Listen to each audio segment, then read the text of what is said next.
All right, folks, welcome back to yet another episode of Fresh Juice, an indie game podcast where we review all the up-and-coming and hopefully successful indie games in the world. I am one of your hosts, Tommy Fresh, and joined, as always, is the another host who is also my cousin and my partner in crime. It is Matty Juice. What's going on, everybody? We are going global with episode 11 here of the Fresh Juice podcast. In the world, we're talking about indie games, across the whole world. All right. We don't discriminate here. All right. Any country, any person, we're talking about it. And I'm excited. Oh, yeah. You can almost say the biggest podcast in the world. Anyway, folks, that's going to be a wrap. We're getting out of here. But we got a great show for you all this week. We're reviewing a game called Hand in Hand, which is like a fun little co-op puzzle, kind of game. In the same vein of a lot of co-op games that we've seen. And it is going to be interesting. We'll get to that in the main squeeze. But before we get to that, we do have some other stuff to talk about. First of all, what's going on, buddy? How are you doing? I'm doing good. I know we chatted a little bit before the show, but I got some new internet. So that's great because the listeners probably don't know, but we record these episodes through Discord. And sometimes, I was having little connection issues. Things would drop out a little bit. And hopefully that doesn't happen from now on. This is the first episode where I have my new fiber internet. But I kind of alluded to it a little bit before the show that there was just some stupid stuff going on. So I have Optimum for the listeners, that are curious, I guess. And I had the guy come here. He installed like the new modem for fiber. And he's like, it's going to take a few hours for this to activate. So he left and he said that they would call me when it activated. 3 days go by and it's still not activated. I'm literally just staring at this modem in my house, and my internet, for whatever reason, the before fiber was just crapping out throughout those 3 days. And so I called them like every day, and like they just said that like it wasn't ready yet. I don't really know. So I just, as a last resort, I went on their website and just went to their live chat, and I was just like, "Hey, this isn't working. Like, can you activate it?" It was activated in 5 minutes. They just like, "Yep, what's like the model number of the modem?" I sent it to them. And they just, I could literally see like the lights start just shining on the modem over there. And all of a sudden I have fiber internet. So it was just like, literally, I probably could have done that day one. And instead I'm just sitting there twiddling my thumbs. But yeah, got new internet. It's cheaper than my old internet, which is nice. And hopefully it means kind of smooth sailing from here on out with the recordings. Well, nice, man. Well, I find that issue that you dealt with in terms of customer service is not unique to Optimum. I feel like every cable company has the same. Like, I don't like. That's like, what else are you guys doing? Like, yeah, we'll call you. That guy went to Wawa, got a sandwich, went home. 100%. Yeah. But what are you gonna do? I'm glad. How you doing though, Tom? I'm doing all right. It's been busy. Good. It's just like nonstop, dude. I mean, luckily this is the last week of it, right? And then next week I'll probably talk about how busy this week was. But after that, we're hopefully smooth sailing for a little bit. But it's just been so busy. A lot of work events. Went like all the way up to like basically New York State for a birthday party on Friday, and then had to wake up early to come back home.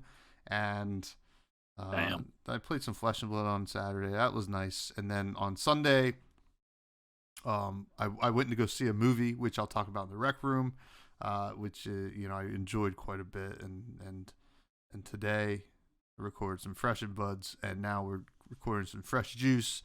And you know what? I've been thirsty, dude. I've been like quenching. No, I've not been quenching. I need to have my thirst quenched by some fresh juice, and I'm glad we're here. So, I'm glad your internet's working. Yeah. I'm glad we're on this podcast. Let's talk about some news, because it was a big video game, not even just indie game news week. It was big video game news week because of the Game Awards. Oh, you got to watch them. I was working, unfortunately. how was the viewing experience? Because I saw some stuff on Twitter, but I didn't really understand the context. Yeah, so definitely a lot to talk about with the Game Awards this year. I would say kind of there's always been really two parts of the Game Awards. One is obviously the award part, where they're giving developers the awards for all these different categories. And the other part is like showing new games, like world premieres, trailers, all that sort of stuff. This year, it really seemed like it was very heavy on the trailers and the announcements, and not so heavy on the awards and kind of the recognition for developers, which is really the main purpose of the show. And I don't know who would be kind of really at fault for that. I understand they're trying to build hype for the show, but this year, what kind of was happening, and this is probably what most people are talking about online, is that when a developer would win an award, they'd go up on the stage and maybe like a minute to 2 minutes into their speech, they'd start playing them out. Whoa. And it was just kind of like I understand you kind of need to get to, you need to fit everything within the time frame, and I'm sure there's like extra costs or whatever it might be if you go over. But this event is meant to spotlight those developers. That's what we're trying to do with this show as well. But obviously, the Game Awards are such a larger, they're a huge platform, probably the biggest platform these developers have to really showcase their games and just get recognized. So it did get a little bit better throughout the show. I think Jeff Keighley, the guy who runs it, kind of mentioned that whoever was in charge of kind of the music and playing people out, he did mention to them during the show that maybe we want to give them a little bit more time. But we've just had such great speeches in the past from different developers, really just like some are like really emotional speeches, just describing why they made this game. Really happy that it resonated with so many people. Like it's just a really great platform for these developers. And it was kind of a letdown this year in terms of like the awards and the way they kind of handled that. And on the flip side, though, a lot of people are saying this is the best year they've had for trailers and announcements. And I agree with that. I do think it was a really strong year for trailers and announcements, but I know there's been some people suggesting maybe this gets split up into two nights so that like there can be proper recognition for the developers. So it was just kind of a mess in that area.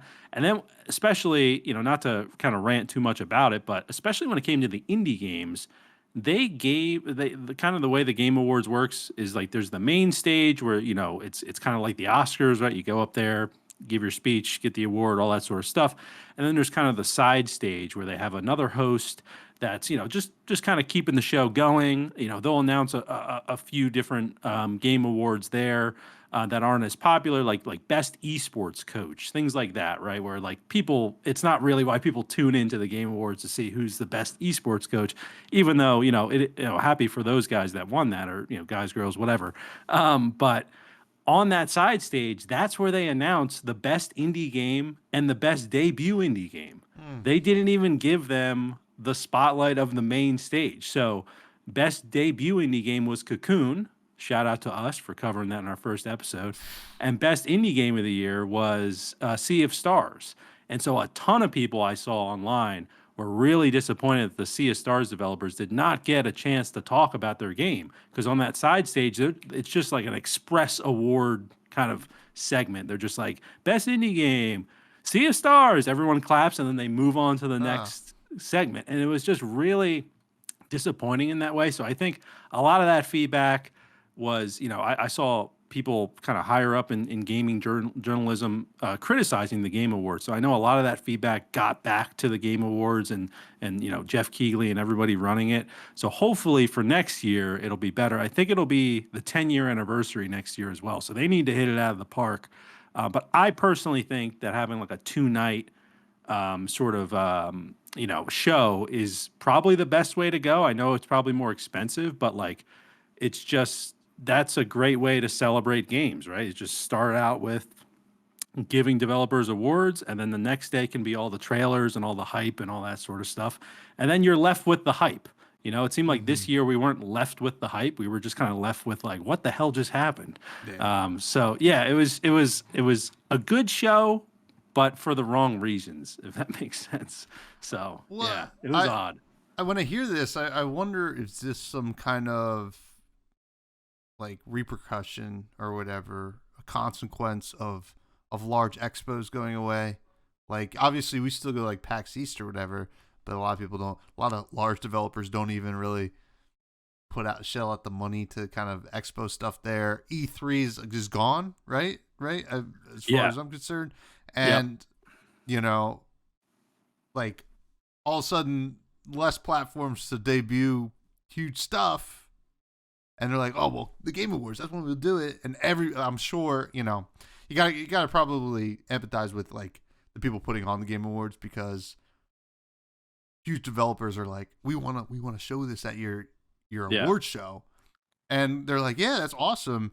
And then all of a sudden it probably snowballs, and then they got a billion different things. Like, oh, how are we gonna do this all in one night? 2 nights might be cool, but that's like hard to do. I feel Yeah. like maybe maybe you just like bite the bullet and do a longer night, or even you just gotta say like we gotta find a balance between the awards and the announcements because we're here for the awards, right? And to spotlight Yeah. these developers or find some kind of way. But it's a shame to hear that, but it's gotta suck, to be in the backlash end of it as well. So Yeah. And some people did. I saw a few ideas around like obviously keeping the show award centric, but maybe there's like an intermission, and then because these trailers that they're showing, they're not long trailers, so mhm. maybe it's just like rapid fire trailers during like a 20-minute intermission for all these new games, and then we get back to the awards. Maybe that's what they do, or I know like Jeff Keighley, he because of E3 kind of going away and a lot of those bigger shows sort of not really being as they were, he started Summer Game Fest to kind of replace that, which is like a lot of people look at that as like the new E3. So Mhm. maybe, I mean, Game Awards are every December. Maybe there's a Winter Game Fest, Yeah. and it maybe it alternates every year or something like that. Kind of like the Olympics, right? I think there are options out there, and they kind of missed the mark this year. But I am very excited for a lot of the games they showed. Specifically, one of them was from the No Man's Sky developers, I which, did see that. um, Yeah. yeah, Light No Fire, and I am very excited for that game. It looks awesome, and hopefully, maybe we'll get to play it on the show, review it on the show. It's an Maybe. indie game, Yeah. But yeah, so definitely a lot to talk about with the Game Awards, and I'm excited to see what they do next year. But for me, I was just definitely just disappointed with the way they handled the indies this year, because I was looking forward to talking all about the speeches that the indie games had on this show and all that sort of stuff, and we didn't get any of that. So just kind of a bummer. But overall, I would probably give the show like maybe like a C plus, B minus kind of situation, just a, overall. a get on sale. Yeah, I Uh, give it get the show on sale. Just wait a few months, you'll be able to find it on YouTube, and you'll be good. yeah, it's interesting. I mean, like, I'm just like still trying to spitball here, but like, I mean, look at the Oscars, Emmys, whatever. Like, they have commercial breaks. Just have Yeah, commercial breaks with these. You don't even have to do an intermission with all of it. You just like, all right, we'll be right back with whatever, and all of a sudden, we see a couple commercials like that are reveals, and then you come back and yeah. yeah. Um, Well, that's the thing. They actually do that, but they oh, do do that they? for like they kind of do it for like the smaller games, and then Okay. they also sort of have, there's like an Nvidia commercial, like anything related to gaming is like Mhm. kind of a commercial there too. But yeah, no, that's a great idea. Just treat it like commercials, and then you'll have people tuned in for the whole show. You know what I mean? They won't want to kind of tune out during the commercials. But yeah, great idea. Yeah, well, hey, listen, you know, all that aside, definitely congratulations to Cocoon and Sea of Yeah. Stars. I would love to play Sea of Stars at some point. Probably won't get to it anytime soon. We got so many good games to play right now that need our endorsement, or at least our us talking about them. Yeah. And yeah, it's yeah, but Cocoon, we kind of we saw that writing on the wall, right? I don't think we expected it to win best, but debut made a lot of sense there, and Sea of Star. I know there's a ton of hype. I mean, I was watching videos on the development of Sea of Stars since it was announced, so like people were hyped for that game, and to the fact, like, it's always good to hear about a game that's been hyped for so long actually deliver, right? Yeah. Because unfortunately it happens less than you think. There's only so many good games. That's why they actually have awards, right? But it's funny you bring that up too, because I feel like that leads into the next news article that we dropped in here. And I don't know if you've seen any of this yet, but this is an article from IGN talking about how the day before, so that's a game that came out a few days ago, the studio Fantastic, I'm going to just call them, it has the first A is missing, but the day before Studio Fantastic announces closure just days after early access launch. So for those who haven't been following the day before, this is actually a game that was announced a few years ago. It had a lot of hype around it because of what it was supposed to be. It was supposed to be like a survival MMO, kind of like The Division, but more MMO-y and more survival based. It looked really interesting, but there was a lot of issues throughout development, things where developers were going silent, other issues where they would release a trailer for the game after like the community demanded it because we haven't seen anything from the game, and there were all these weird little issues in the gameplay where it just seemed like maybe there was audio missing, or just it seemed like they were reusing assets from other games. They just went into like the Unreal Engine store and didn't actually build their own models. They just downloaded models. And then there was a whole legal issue with the name of the day before because someone trademarked it in the US or copyrighted, whatever it is, before they actually could get to it. So then there was a whole legal battle. It was removed off of Steam because of that. So then anyway, fast forward to, a few days ago, the game finally releases, right? They're maybe a few weeks up to release. They're releasing a little bit more gameplay. They're releasing some notices on Twitter, like, hey, this is what you should expect with the game, all that sort of stuff. It's early access, so it's obviously not going to be perfect. And I watched the game, on release day, $40 game, which is a lot for what this game is. And I was watching some streams of it before I decided whether I wanted to buy it or not.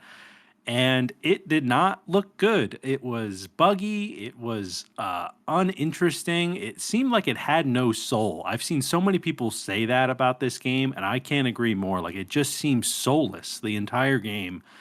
And then a few days, today on December 11th, 2023, the studio announced its closure because it said the day before was not financially successful. It's been out for 4 days. I don't know how it could be financially successful right out of the gate, but it's just a scam at this point. It's just they tricked people into getting this game. Some people believe there's only one developer behind the game, and they seem like they were more than one developer. And I actually just saw before we started recording that Steam is issuing refunds to everybody who wants it. So normally it's only if you play within 2 weeks of purchasing, or if you refund within 2 weeks of purchasing, or if you play less than 2 hours, you'll get a refund on Steam. But they're refunding everybody. The store page has been taken off of Steam, so no one can buy the game now, even though they didn't say the game was closing. They just said they don't know what's going to happen with the game. So yeah, it's just a big scam, this whole thing. And it's just so funny that you brought up, that Sea of Stars had so much hype right from the beginning, and it actually paid off. And this is the complete opposite of that with the day before. And it sucks because I'm a survival game fan. I always want to see survival games succeed, because especially if they're doing something unique or different. And this one just had no soul. And I think that's why it ended up failing. Yeah, this is a crazy story. And now, to be honest, I'd love to watch like a documentary on it, right? Because it stinks, right? It stinks of something. And my initial take would be like, oh wow, well, it sounds like they dug themselves into the hole, right? They maybe had a great marketing team, like to start with, or something like that. They had this great marketing team, made the game look awesome, promised a lot of things. Your development team's not as good as your marketing team, and they can't keep up with what they promised. And they're like, okay, well, maybe we can pull like a No Man's Sky.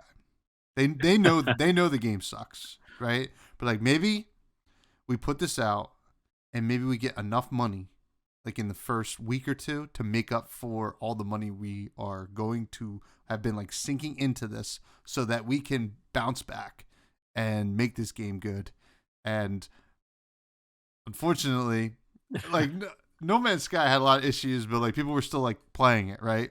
Because it was still a really cool concept and a unique concept, and people wanted that one to really be it, and it ended up being it.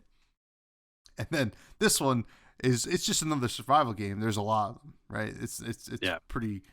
It's a dime a dozen at this point. So, and it, like then they saw like, oh no, people aren't buying this like we thought they would. We can't bounce back. We're done. Everybody take your money back. We're done. And like, which is crazy to hear because like, if it is one person, I mean, they really swindled everybody. If it is a team, I feel bad because they still put in years of work into it. For them, probably to just not get paid. I mean, maybe they got paid to begin with, but like now, like they don't even get like maybe if they had any kind of option on like I don't typically know how developers work out their contracts or whatever, but they could be really screwed. But at least Steam is refunding everybody, which is good, because if that was not the case, this would be a much sadder story, because not only did this development team get like just suck, everybody just lost out on like $40. Like $40 is like that's, I mean, it's not groceries at this point, but like it's maybe for one person it could be groceries for the week or something like that. So like it's crazy. It's just like it's like almost unbelievable like that they would just shut their doors, right? Yeah, which is why it really smells of something's rotten in Denmark, as they say. But it's spoiled milk. Spoiled That's what milk. It smells like. That would have been our first spoiled milk if we reviewed it. Definitely would have. Did I give a spoiled milk to something? No, I haven't yet. No, it's just manager special. Yeah. But speaking of reviews, let's review this game, The Main Squeeze, Hand in Hand, a co-op game by developers Max Media, published by Overgames with a Z. We have a nice little description here. It's an atmospheric platformer with puzzle elements and split screen where the player takes control of two characters at once if you're playing solo. Immerse yourself in the ethnic world of two heroes, solve puzzles, and overcome obstacles together. Explore the fairy forest and other locations. Help each other. Very, we see a lot of these kind of co-op games where you and another player are working together to kind of finish kind of puzzle-esque platforms, right? And this is one of those. It has some interesting mechanics in there, but you want to talk about some gameplay first and what your thoughts were? Yeah, let's do it. So also just for reference, the game is $12 on Steam at full price. So just keep that in mind while we're kind of going through the gameplay and everything. So first off, I would say that the gameplay it's very interesting, right? So it is a split screen platformer, but it's split screen in the way of not traditional kind of like vertical split screen. It's like horizontal split screen. So one character's on top of the screen, one's on the bottom, and when you're playing solo, the left side of the controller is controlling one of the characters. It's the joystick and like the right bumper or left bumper. And then it's the right joystick and the right bumper pretty much, I think, throughout the entire game. Oh, and the triggers as well. Yeah. So it's really it's interesting because like Tommy said, you're controlling two characters at once, but it's left side of the controller and right side of the controller. You're not really controlling them at once, if that makes sense. Like you're not using one joystick to control both of them or anything like that. So that was definitely really interesting. It teaches you about each side of the controller, right, left joystick, all that sort of stuff. But for me, like I didn't really find like the two players when I was playing solo were like very cohesive. I kind of felt like I was and the game does allow you to focus on one player at a time. So if you want to maximize the screen of the top player, you can do that and do something in the game and then minimize it. So that's great. But I found myself going through the gameplay when I was playing solo, because I did end up playing with my wife, who we did like normal kind of co-op. But when I was playing solo, I didn't really find like the characters were super cohesive, and I was focusing on one character at a time. And that was really in the early game when the puzzles aren't super complicated, so it was easier for me to do that. But as I played with Maria, the puzzles started to get a little bit more kind of complicated in terms of timing, and I was just like, there is no way I'd be able to do that solo, or it would take me way too many tries to do it solo. So I think it's a really cool idea to control both characters, with each side of the controller. And maybe if I was a better gamer, I would have been better at it. But I just found that this game, if in my opinion, like should be played co-op. I know that like the whole kind of shtick of the game is that you can control two players at once. I just didn't feel like it worked well enough where like I felt like both of the players were kind of separate. It was almost like a separate game kind of. I mean, it looked similar in terms of the environment, but in terms of like what you have to do for each player, I just kind of felt like I might as well just do it separately because it's just going to be a pain to try to do it together. I would have almost sort of preferred if like I could control both players with one joystick, and maybe I had to hit separate buttons, to control, and maybe I hit A for the top guy to jump and B for the bottom person to do something else or whatever it might be. I just kind of felt like it was just a little too disconnected, but it was almost there. So yeah, when I played in co-op, it was just way better. Like my wife, Maria, I keep saying my wife, Maria, and I'll just say Maria for the listeners. But we've played a lot of It Takes Two, which is another, it's not like a traditional platformer or anything like that. But it is a game where you have to work together and you kind of, have to solve puzzles together. So we really like that. So when I showed her this game, I was saying this is kind of a light version of It Takes Two in a way. That's a platformer, and we did enjoy playing it quite a bit. I would say the biggest kind of hurdle when we were playing co-op, though, was that there's not really a good amount of like onboarding or like explanations for like what buttons to hit or like where to go, or really a lot was kind of missing out of it. And it got to the point where Maria was getting a little frustrated because like we couldn't figure out what to do. And then once we figured out what to do, it kind of made sense, but would have been nice to maybe get, and maybe this is more on the art side of things once we talk about that, of little indicators here and there of what to do, or like you walk up to something, it would be great to know kind of what button to press, like maybe the Y button pops up in a little bubble or whatever it is. And then even like, you have to pick up keys and pass keys back and forth through each other. It took me forever to figure out how to pick up a key. Like I kept dying over and over again. And then I finally figured out you had to hit Y to pick up the key. So things like little things like that are easy to fix in an update. You can add those things, a better onboarding experience. But yeah, for me, I would just say, as someone who played the solo and the co-op is a million times better, million times easier. It might take a little bit away from like what the game was trying to do, but I still think the co-op is the best way to do it.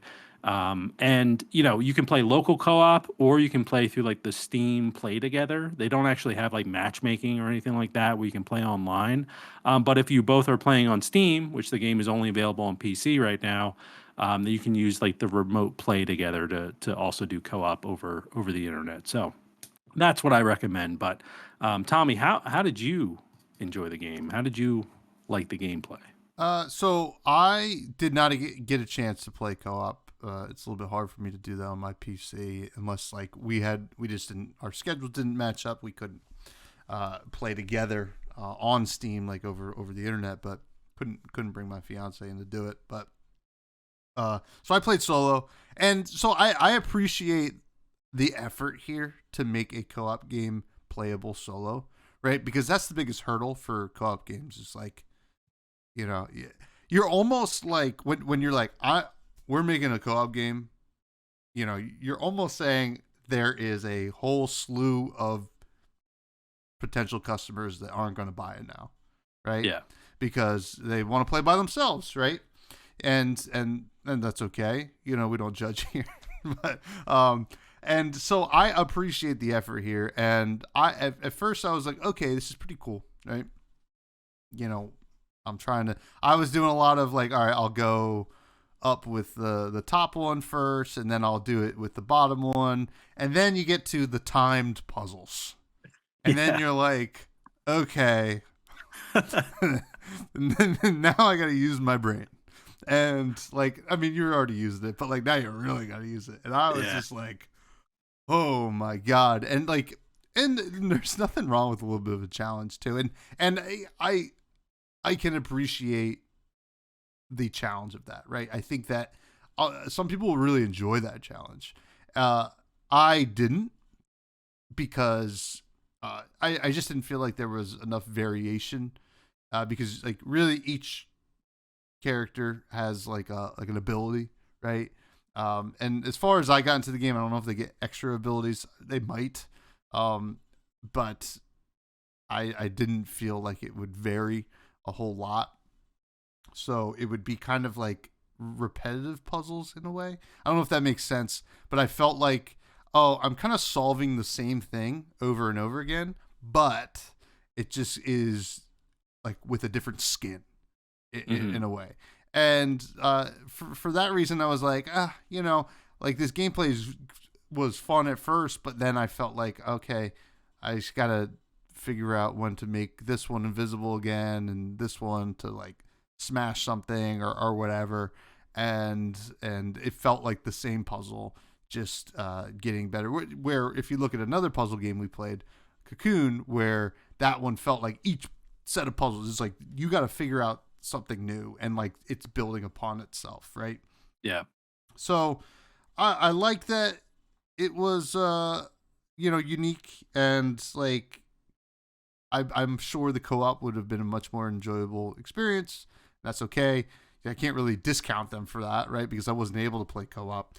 Um, but it was very basic. It was very bare bones. I felt like, it, but you know, it is a $12 game, like you know, whatever. But puzzles, like you know, I don't know. I think you once you have the framework there, I think you can get a little creative with the puzzles, and I didn't feel like they did.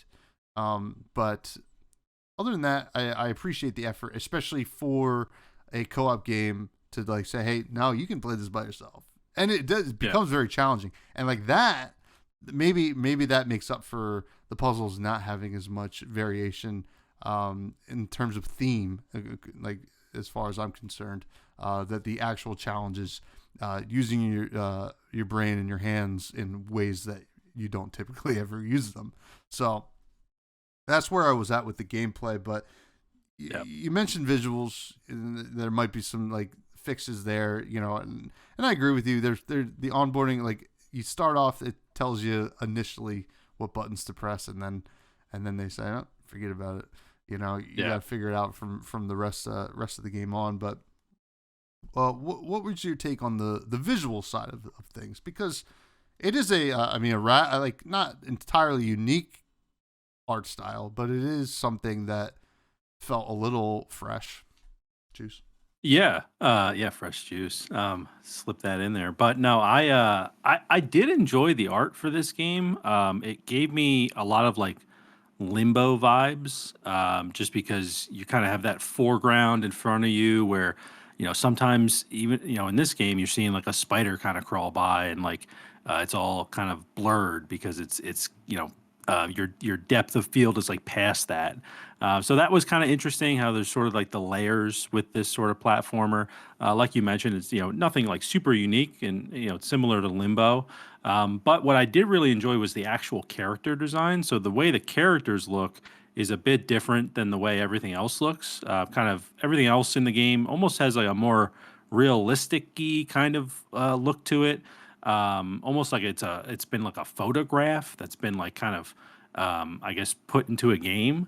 So that's kind of like the vibe I got with that. And the characters, like I really enjoyed. You play as the top character is kind of this big guy with a big hand that he kind of has kind of a, I don't even know, like his attack ability is like it's a push, or like what would you even call that, Tommy? Like the thing that he does, Yeah, like a it's like a slice kind of forced thing. push or Yeah, whatever. like He looks yeah, like Hellboy, kind of in a way. I guess yeah. is the best. He's got that kind of fist thing. Yeah, exactly. And then the one on the bottom is kind of this like girl-looking creature that is kind of a little bit more mysterious and smaller, and she can go invisible. So in terms of like the art, I did enjoy the character design. I really enjoyed the bigger guy. I thought he looked pretty cool. He's kind of got like he doesn't really have a face. He kind of just has like two eyes and a little boxy head, and he's got like these big scarves on. It just kind of seemed like a cool character, and something that like I think it would be really cool in like Super Smash Brothers. I was thinking about like he could be a neat character if he had like a cooler moveset. But anyway, yeah. So the character design I thought was pretty cool, and I also kind of got like Rayman Legends vibes a bit from this game, just to kind of in the way that they treated the background and the foreground and the characters. It just it kind of fit almost in that universe. So if that's like that's probably the best picture for the listeners that I would say is like just think of Rayman Legends. It's kind of similar to that game. And then in terms of the enemies were really interesting. The Phantom is kind of this enemy that you're coming across, and he's in the background, which is really interesting. So he hurts you while he's in the background. He's kind of this like big shadowy figure with like these little eyes and antlers. I thought it was really interesting because at first I didn't realize he would hurt me in the background of the game, but that's kind of the way that works. So I think that was a really interesting like artistic choice to like not have the enemy, or at least that enemy, kind of front and center. I think I made it through like two different boss battles, so like there were different kinds of enemies in a way, but they were also kind of similar. I think the first boss battle was like a giant slug guy, so he kind of looked similar to like the Phantom in a way. So yeah, overall, I mean, I was pretty pleased with the art. I thought it was simple. It wasn't anything like revolutionary by any means, but I don't think it took away from the game at all. I don't think any of the art was bad. And yeah, no, I just overall I thought it was fine. I thought it was did its job. But what are you thinking, Tom? Yeah, you bring up some interesting stuff here. The biggest things that like I felt really stood out to me in terms of like oh wow, this is really really cool. Like uh movement in the background. I thought that was really cool, like a dynamic background. I mean, yeah, it did kind of have like a I don't know, like I'm thinking Cinderella, right? Like where they Yeah, the old way they did Disney movies where yeah, it would be multiple kind of layers of background that like are mostly painted, but there is one layer of background that is dynamic and has animation. These little you know gremlin bush creatures kind of doing stuff and like kind of getting yeah, scared when you walk past them. And I also one thing that was like, oh wow, that's really cool. You get like a foreground too yeah, that is also dynamic, where characters are in those little bush creatures are moving around and so on and so forth. And I thought that was really because it's like a silhouette, right? Like so it gives this game a nice depth. I thought visually, and also gives your eyes something like interesting to look at beyond just your character. Now I do agree on the character design. I like the way they look. However, I did not like the way they moved. I felt like it looked I don't know, like it just didn't look good to me for whatever reason. I felt like it was like a clunky way that they moved through the levels, and like it kind of just felt like they were just moving, but like I don't know. It just didn't feel like they were actually walking. It felt like they were animated mm, that they were walking, but just moving not like they were walking. If that makes sense. You yeah, if you look at some gameplay, you'll know what I'm talking about. And that kind of bugged me. I didn't really love that because I mean you're kind of stuck with this character for both these characters for the whole game. So that was one thing that I actually didn't like. But I do have to give kudos to like the kind of depth that they were able to create with their foregrounds and backgrounds. And I thought that was cool. And also the whole creature that you got to fight that is trying to hurt you being in the background was also really cool. I like that. I've seen that in other games as well. It's not a completely unique concept, but really, really neat. I love seeing that as well. And I do like the character design of the enemies as well too. So it's just the movements. I didn't like the movements of the actual playable and fightable characters for the most part. So that's where I was at on the visuals. Other than that, I think it was fine. But let's talk about the story.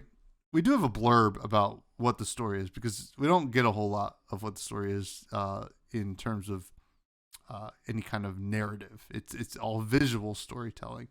And I can read it for you all right now. Do it. Well, first of all, it's a touching story, folks. Yes. Two soulmates live in a fairy tale world, but when evil came to their world, they lost each other. Very sad.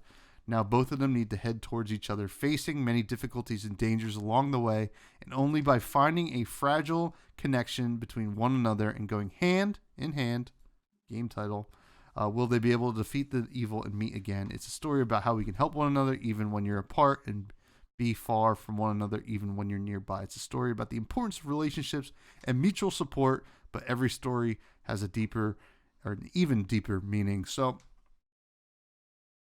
very cute, and gives a whole reason for why the game is the way it is, right? This is a term I love to use, especially when I'm talking about trading card games, but this is I would say top-down design, right? We're like, oh, we want this story.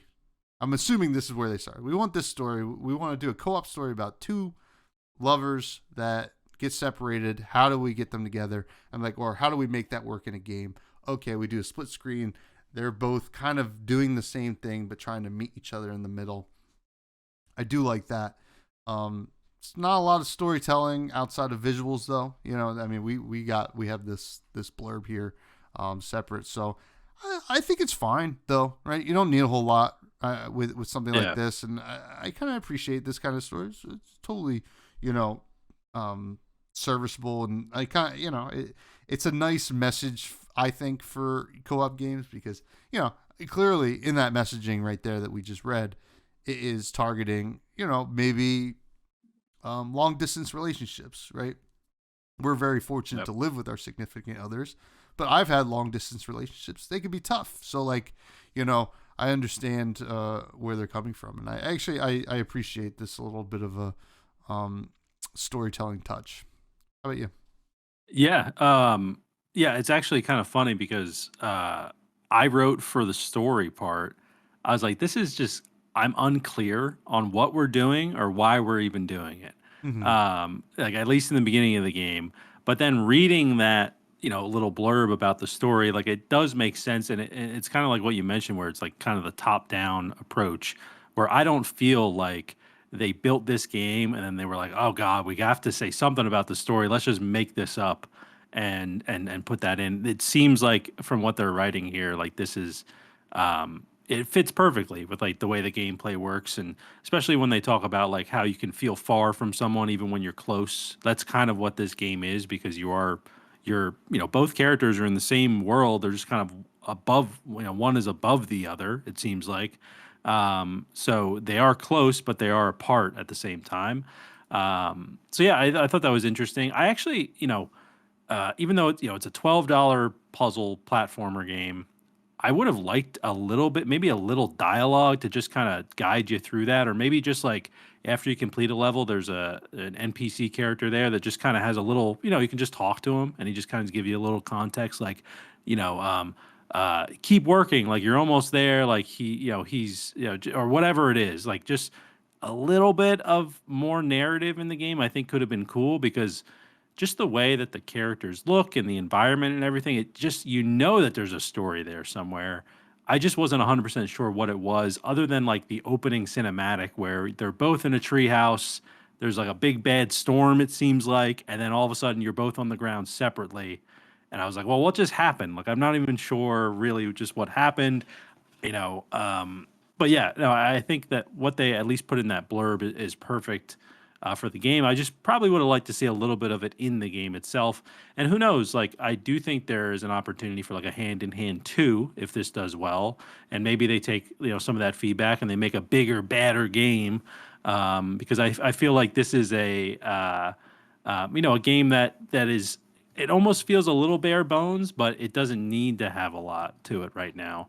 But who knows? Maybe like a sequel, they'll kind of invest more into that sort of stuff. But yeah, the story, I mean, I was really unclear about it until we read that blurb right there, and I was like, oh, okay, that makes sense. You know, it all lines up.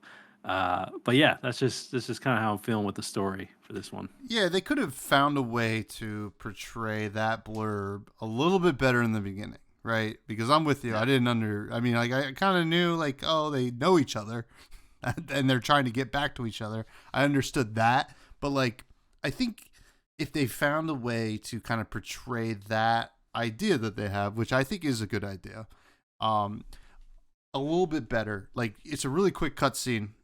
There's not a whole lot to it. You could have had it just be like, I don't know, like 30 seconds longer. You probably could have got that like kind of in there, you know. So yeah, even like a quick flashback montage of like in the beginning of them just kind of meeting, becoming soulmates and whatever. Now we live in a tree and boom, we're on the other sides of the tree and we got to find each other.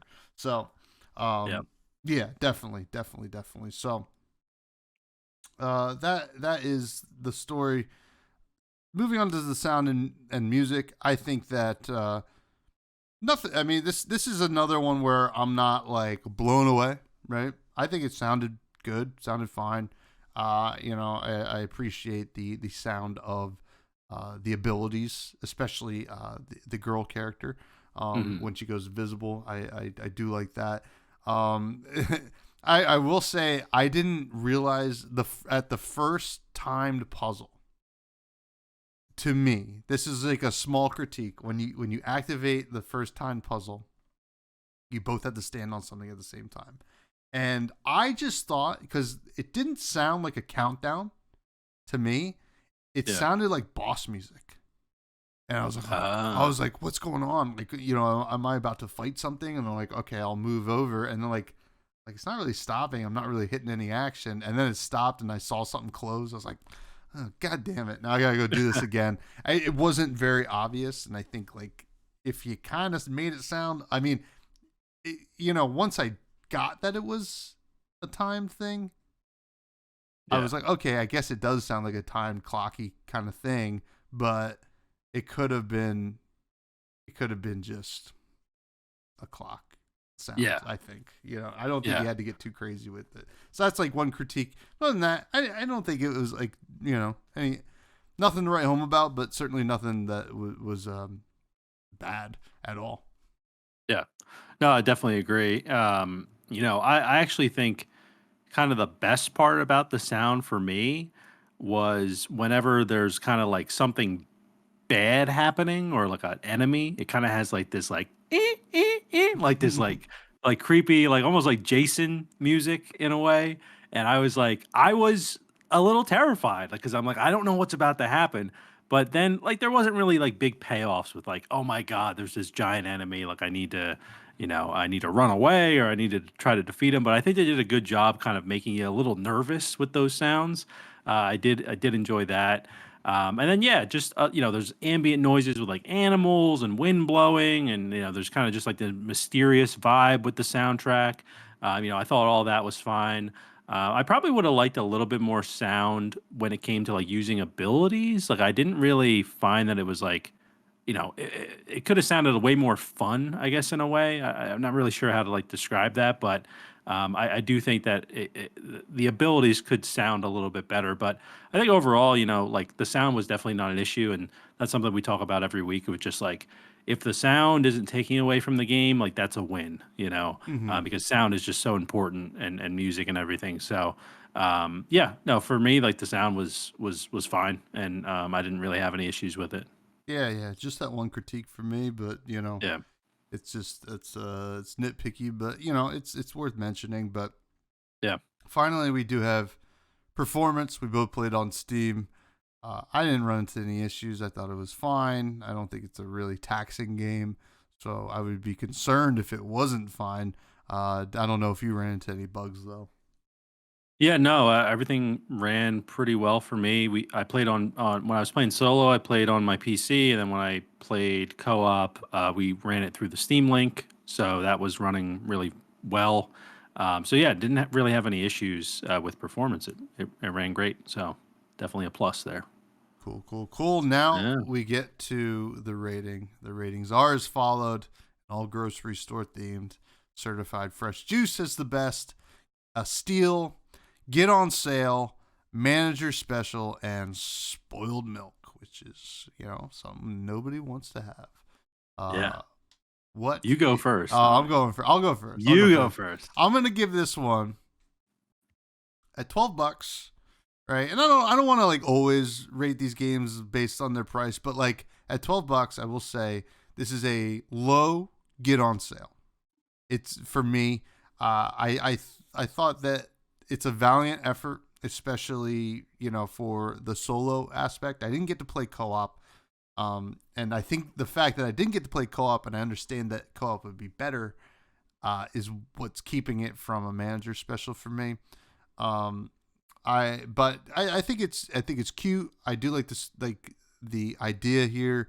Execution wasn't all there. I think it's very close, right? I think it could have been like really. I could have been up to a steal. I think, right? Mhm. Like if they had just what we had talked about, like make the story a little bit clearer in the beginning. For me, fix the character movement.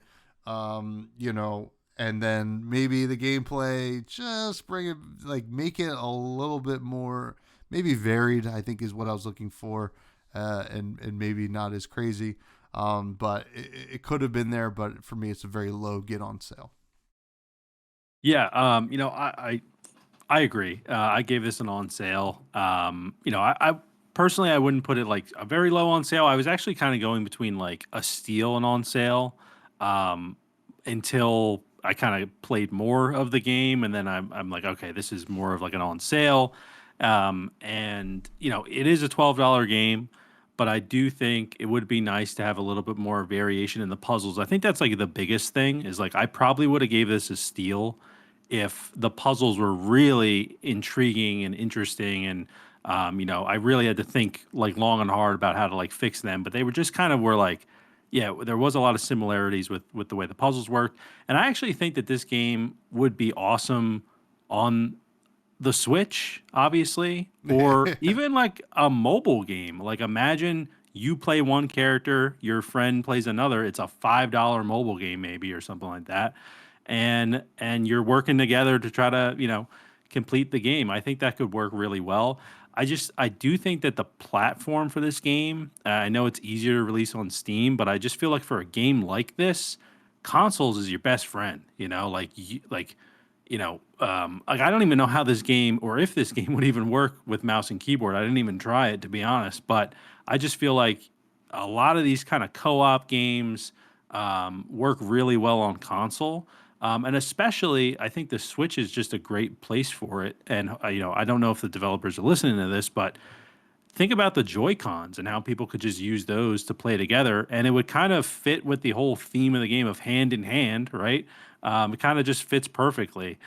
So I think that that would help take this game kind of to the next level if they are able to put it on Switch, and they're able to maybe get more complex puzzles. I don't even know if that's something they could update, but just something like that, I think could really help.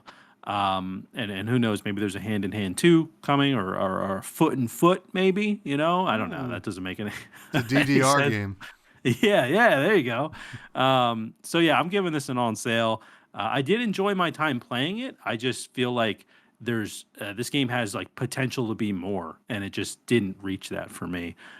So yeah, just giving it a kind of a middle of the road on sale. If it's a $12 game, I wouldn't be mad if someone spent $12 to play it. Obviously, I wouldn't be mad at all, but like I wouldn't question if someone spent $12 to play it. But I also would think, that this could easily be like a mobile game or a game on the Switch for maybe a little bit less. But yeah, giving it an on sale from my point of view. Yeah, I mean, hey, listen, I do like the messaging, and it's a Yeah. valiant effort. So, and thank you to the developers for giving us keys. We really appreciate it. and Yes. keep on keeping on. I think you really do have, you're certainly creative. I think it's just execution. We have one listener question. We do. And then I also have I guess it's a comment that I got in my other, in my Fresh and Buds Discord from a bud who listens. But K Moore here says, or asks, when does a company stop being indie? For instance, I consider indie to be independently developed and published. Obviously, some companies publish indie games, so that's a case-by-case scenario. But by that definition, Epic is an indie game. So to add to my question, is it dev size or perhaps budget, or is it even experience? Without a company like Sony looming over them, can they be indie? Yes. Great question here. I think it's something we've touched on in the past, especially around all the Dave the Diver controversy. And I think from my point of view, the biggest factor with what's going to make something indie or not is the money behind the game. I feel like if you are an indie developer and maybe you get a parent company comes in or however that works, and you all of a sudden have more resources, maybe more time, and just more people to hire, whatever it is. I feel like that almost takes you out of the indie conversation, because what I love about indie games, and I think this is what makes great indie games, is the restrictions that they have, because that forces you to be really creative, and that's how we get such amazing games.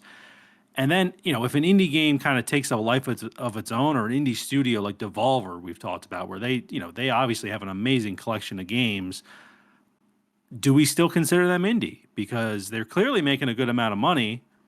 Are they still technically indie games? I think that's where, I think in the beginning it's really about the money behind your studio, and then maybe as you grow, then you can kind of start to get a little bit more granular and talk about, what's the size of your team, or what's the experience of your team, or whatever it might be. I think that's when you can start talking about those conversations. But for me, at least right out of the gate, I would say it has to do with the financial side.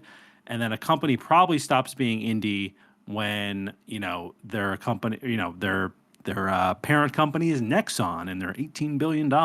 So I think it kind of comes back to money at some point, but I do think the other factors do matter, like team size and experience. But I think for me, it's mainly going to be like budget. And not to like harp on this for too long, but when we go to PAX East, like there have been developers that they're like, this is. I spent all my money to get a booth here. This is my life. This is my entire life, So like when we hear that sort of stuff, that is the heart and the core of indie, in my opinion. And it's great when developers get a financial backing. Like absolutely, we want that for them, and we want them to be successful with their games going forward. But I do think there is a line that they can eventually cross where they're not really considered indie anymore. But yeah, Tom, I'm curious to see what you think about this. Well, this is a great question from Kmore, and I think like if I were to give like a quick answer, it would be like, all right, it's the absence of AAA money, right, or backing, right. I think like once they kind of get into the mix, I'm iffy on it. Or I don't mind them a AAA game like maybe help promoting or something like that. I think we talked about that last week or the week before. Yeah, but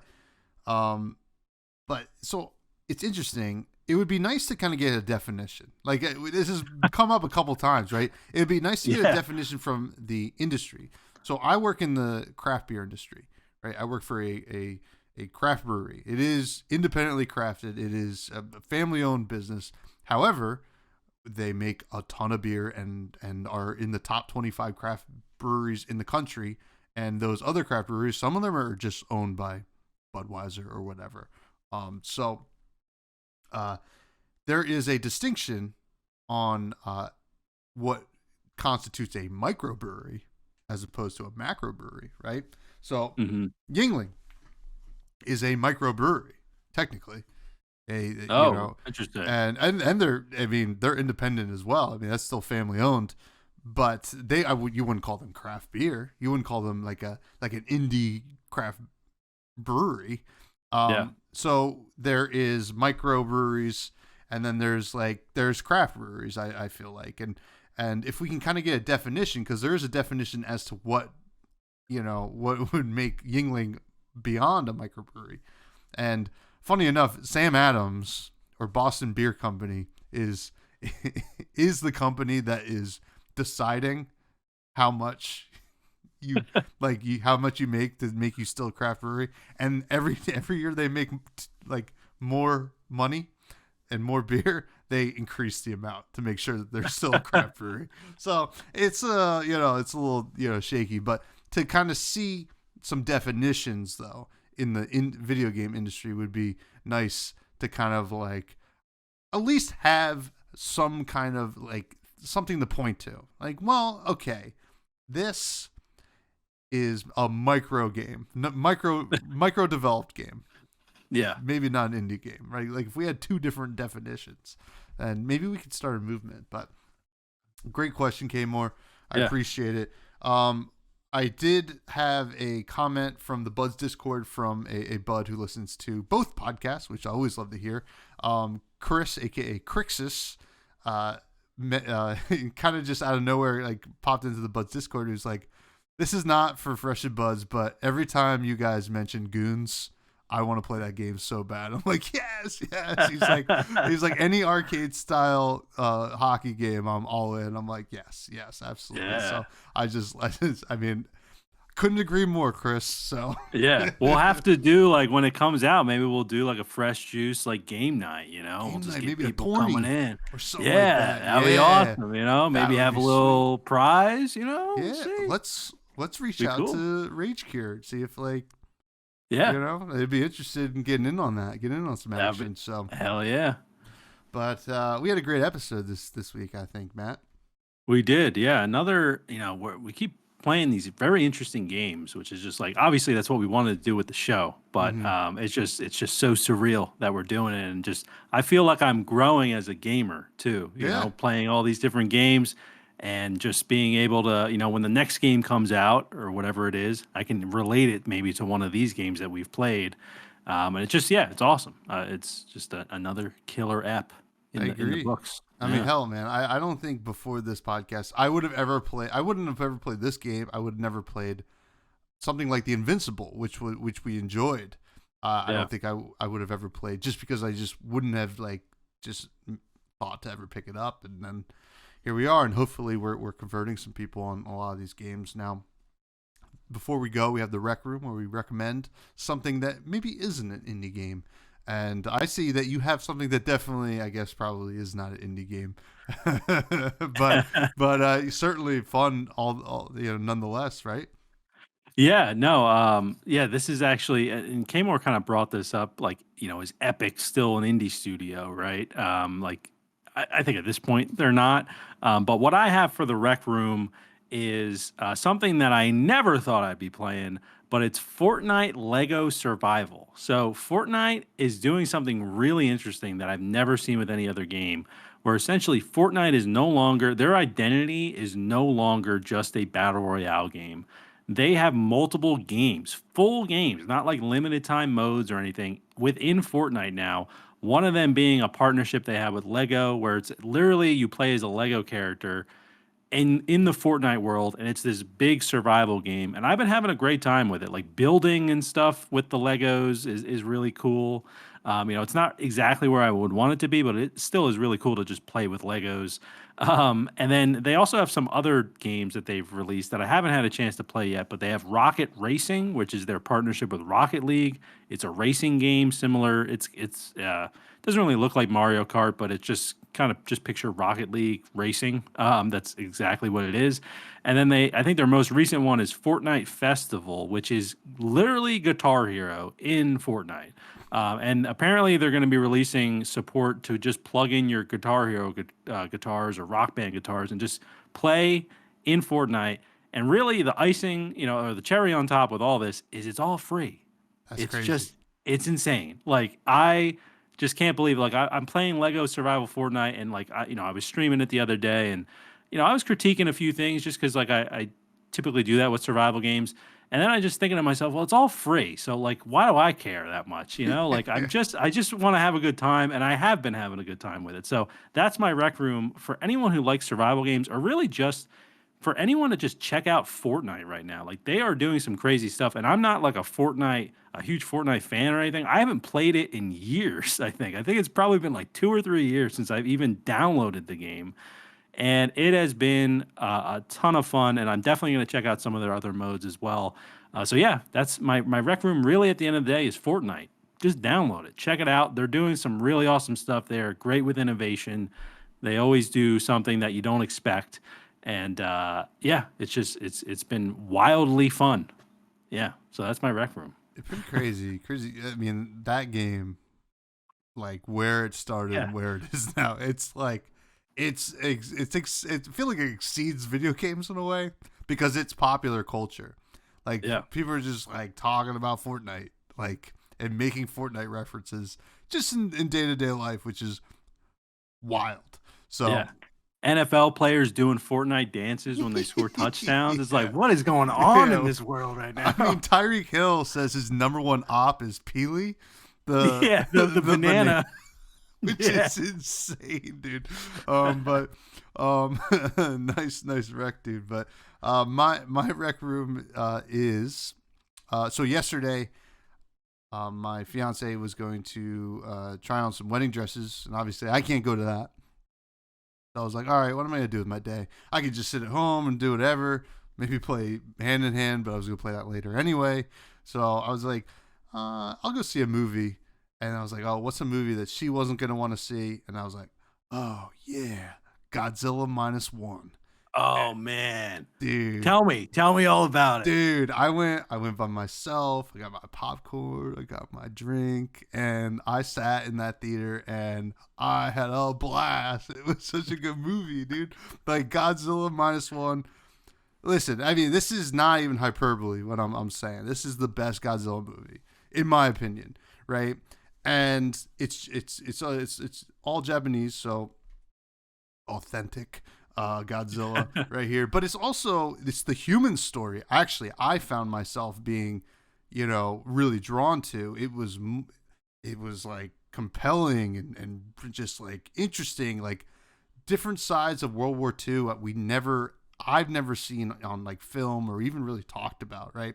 It's about like this is not giving anything away, but like it's about a kamikaze like pilot who chickens out and like and then like the war ends and he kind of like then Godzilla stuff happens like right when he chickens out he runs into Godzilla as like a baby or whatever, and then things get a little crazy. Obviously the US starts nuking testing out nukes and stuff like that, and like that's like the origin story of Godzilla. That's how Godzilla gets to the size he is. So that's just like the setup, and you kind of had like experience this guy's like kind of PTSD of being a kamikaze pilot, and then the Japanese culture being like, well, how did you not die for the country or whatever?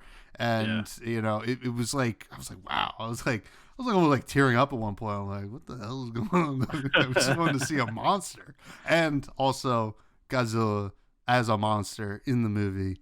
Excellent. Give him the Oscar. He killed it. He was great.